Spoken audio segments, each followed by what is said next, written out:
একই কাদার সৃষ্টি নর নারীর দেহ,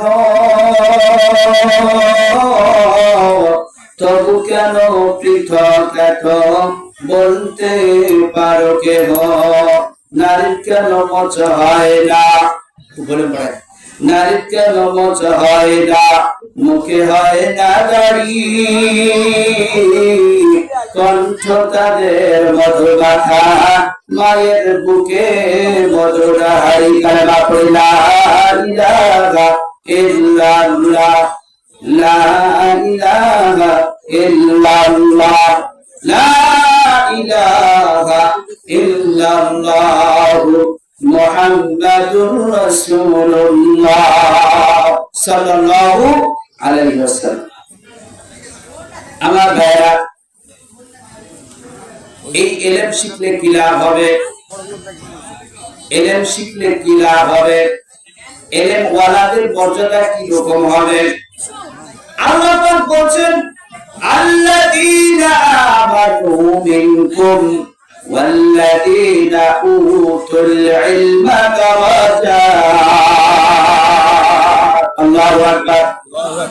আয়াত শেষ হলে আল্লাহ বড়ত্বের কথা শোনা মাত্রই তাকবীর দিতে হবে, তাহলে আল্লাহ পাক রাজি খুশি হয়ে যাবে।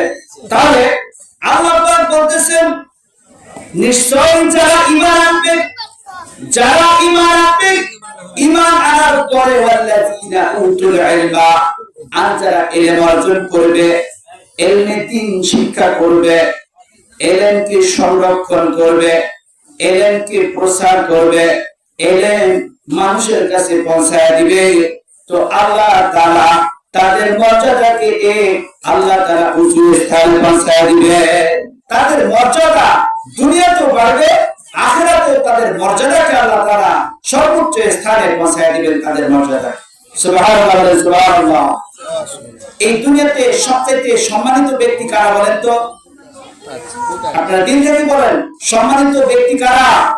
আলেমরা। আলেমদেরকে আপনারা দিন থেকে সম্মান করেন না? আলেমদেরকে আপনারা ইজ্জত করেন না? আলেমদেরকে দাওয়াত করে খাওয়ান না? হাদিয়া দেন না? আলেমদের কথা শুনেন না? দুনিয়ার কারো কথা না শুনলে মানুষ আলেমদের কথা শুনে। কেন?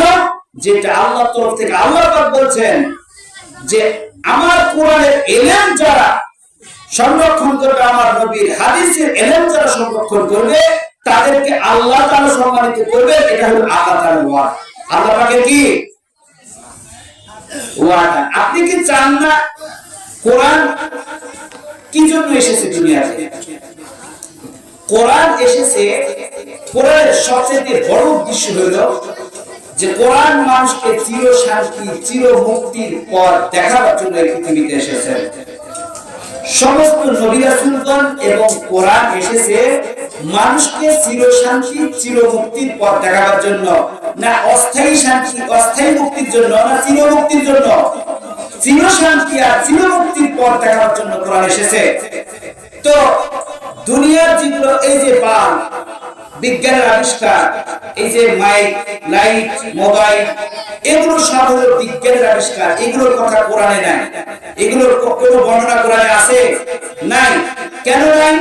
যে এগুলো তো আমাদের উপকারী। এই মাইকের মাধ্যমে কথা বলছি, মোবাইলের মাধ্যমে ভিডিও হচ্ছে, আর হাজার হাজার মানুষ দেখতে পাবে, ঠিক না? এই যে লাইটের সাহায্যে আমরা দেখতে পাচ্ছি। এই যে বিজ্ঞানের যত আবিষ্কার, বিজ্ঞান যে উপকারী একটা জিনিস, তাহলে বিজ্ঞান আল্লাহ কোরআনে শিক্ষা দিল না কেন? যেহেতু কোরআন সব সমস্যার সমাধান, তাহলে মোবাইল করার সমাধান কেন দিল না কোরআন? এই প্রশ্নের উত্তর হলো যে আল্লাহ চিরশান্তি আর চিরমুক্তির পথ দেখান, যেটা সাময়িক প্রয়োজন। এই মোবাইল এর ক্ষমতা দুনিয়াতে, এর ক্ষমতা পৃথিবীর বাইরে কোনো কাজ হবে এই মোবাইল দিয়ে? পৃথিবীর বাইরে এই মোবাইলের কোনো কাজ নাই। তো যেটা মানুষের প্রয়োজন, দুনিয়ার প্রয়োজন আল্লাহ কিছু নাযিল করে না। দুনিয়ার মানুষের যেটা দুনিয়াতে প্রয়োজন, ক্ষণস্থায়ী প্রয়োজন, এটা এই জন্য আল্লাহ নাযিল করে নাই যে এটা জ্ঞান বুদ্ধি আমি মানুষের মাথায় দিয়ে রাখছি। মানুষ যদি একটু গভীরভাবে চিন্তা ফিকির করে, তাহলে মানুষ মোবাইল আবিষ্কার করে ফেলবে, রকেট আবিষ্কার করে ফেলবে, চাঁদে পৌঁছে যাবে। বিভিন্ন যত আসবাব পৃথিবীতে, এগুলো মানুষ একটু মাথা ঘামাইলেই, একটু মাথা খাটাইলে এগুলো বানাইতে পারবে। তো যেগুলো মানুষ নিজে নিজেই সেগুলো তো আল্লাহর আসমান থেকে নাজিল করার কোনো প্রয়োজন আছে? প্রয়োজন নাই। এই জন্য আল্লাহ আসমান থেকে কোরআনে নাজিল করেছেন যেটা চিরশান্তি আর চিরকল্যাণ, যেটা পরকালীন জীবনের সুখ শান্তি, অনন্তকালের বিলাসিতা। কোন পথে চললে মানুষ অনন্তকালের চিরকালের মুক্তি আর শান্তি পাবে? যেখানে যেখানে এই দুনিয়ার বিজ্ঞানের ক্ষমতা যেখানে শেষ, সেখান থেকে আল্লাহর ক্ষমতা শুরু, সেখান থেকে ইসলামের বিজ্ঞান কোরআনের ক্ষমতা সেখান থেকে শুরু। এই জন্য আল্লাহ দুনিয়ার চিজ আসবাবের ব্যাপারে কোনো আয়াত নাযিল করেননি, আল্লাহ চির শান্তির পথ দেখানোর জন্য এই কোরআন নাযিল করেছেন। চিৎকার করে বলেন সুবহানাল্লাহ। কোরআন বিজ্ঞান শেখানোর জন্য আসে নাই, কারণ বিজ্ঞান মানুষ একটু গভীরভাবে চিন্তা করলে এই সমস্ত জিনিস আসবাব চিজ তৈরি করতে পারে। এগুলো আল্লাহ আসমান থেকে কোরআন নাযিল করে মানুষকে শিখাইতে হয় না, এগুলো মানুষের মাথায় আল্লাহ জন্মগতই দিয়ে রাখছেন এগুলো বুদ্ধি। তাহলে যে জিনিস মানুষ নিজে নিজেই পারে, এই জিনিস শিক্ষা দেওয়ার জন্য কোরআন নাযিলের প্রয়োজন আছে না। আল্লাহ পাক বলেন এই কোরআন শিক্ষার জন্য, এই কোরআন শিক্ষার জন্য যারা ঘর থেকে বের হবে, এই কোরআন শিক্ষার জন্য যারা আল্লাহর রাস্তায় বের হবে, রাসূল বলেন মা ইউরিদিল্লাহু বিহি খায়রান ইউওয়াফিকুহু ফিদ-দীন ওয়া ইন্নামা আনা কাসিমুন ওয়াল্লাহু ইয়াতি ওয়া লান তাজালা হাযিহিল উম্মাতু কাইমাতান আলা আমরিল্লাহ লা ইয়াদুররুহুম মান খালাফাহুম হাত্তা ইয়াতি আমরুল্লাহ। রাওয়াহুল বুখারী। সকলে বলেন আল্লাহু আকবার। রাসূল বলেন আল্লাহ যাকে ভালোবাসেন, আল্লাহ যার কল্যাণ চান, আল্লাহ যাকে অত্যন্ত মহব্বত করেন, ভালোবাসেন গো, যাদের মাত্রা এই মাদ্রাসায় যাদের বাচ্চা আছে, ছাত্র দিয়েছেন, নাতিকে দিয়েছেন, ছেলেকে দিয়েছেন, তাদের কত বড় ভাগ্যবান আমি আপনাদেরকে বোঝাইতে পারবো না, কারণ এতক্ষণ বোঝানোর সময় আমার হাতে নাই। তবে আমি আমার ক্ষুদ্র জ্ঞানে যতটুকু জানি, এর চেয়ে বড় কম নয় পৃথিবীতে আর কিছুই নাই, কিছুই নাই। রাসূল বলেছেন যে ব্যক্তি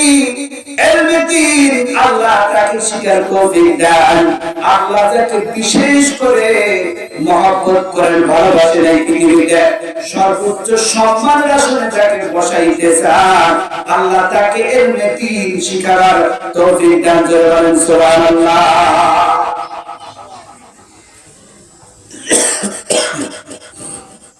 আমার ভাইরা, এই ইলম শিক্ষাকে অনেকে ফকিরি শিক্ষা মনে করে, যে এখানে পড়লে চাকরি হবে না, বাকরি হবে না, বিজ্ঞান হবে না। বিজ্ঞান মানে কি ভাই?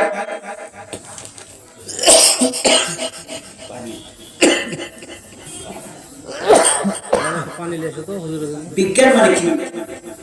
বিজ্ঞানের আমি যতগুলো বই পড়েছি ভাই, আমার দিকে তাকান, বিজ্ঞানের যতগুলো বই পড়েছি, বিজ্ঞানের বইয়ের প্রথমে শুরুতে বিজ্ঞানের ডেফিনিশন দেওয়া আছে যে বিজ্ঞান মানে হলো বিশেষ জ্ঞান। বিজ্ঞান মানে কি ভাই? এই পৃথিবীর বিজ্ঞানীরা বলেছে বিজ্ঞান মানে বিশেষ জ্ঞান। বিশেষ জ্ঞানের কোনো আগামাথা আছে? এটা কোনো নির্দিষ্ট জ্ঞান হলো?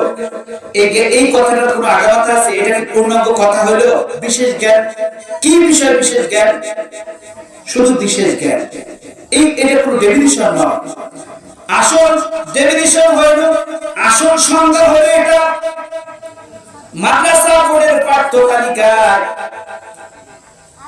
একটা বইয়ে আমি যেটা পেয়েছি সেটা হলো বিজ্ঞান বই, মাদ্রাসার বিজ্ঞান বই।